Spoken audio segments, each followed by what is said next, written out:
Hey everybody, this is a quick video in case you have a GE brand washing machine and it's giving you an E30 error on the display and you're trying to figure out what is this error and what are some things you can do to get rid of it. So first of all, the E30 error is when the washer fails to drain when it's supposed to drain its water.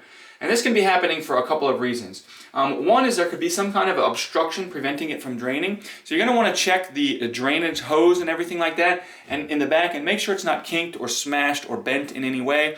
Make sure it's inserted properly and there's not an air seal where it goes into the drain of your house, because that can prevent water from flowing. Next thing you do is you can come down here and just get in this pump and open the pump and make sure that there's nothing like even a button or something like that, or just a buildup of tissue can prevent that from spinning properly, and then the water won't be able to drain properly.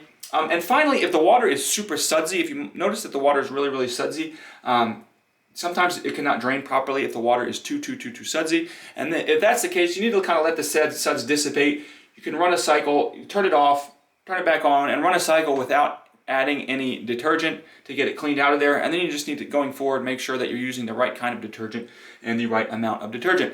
So anyways, hope this video helped. Thanks a lot for watching. Have a great day.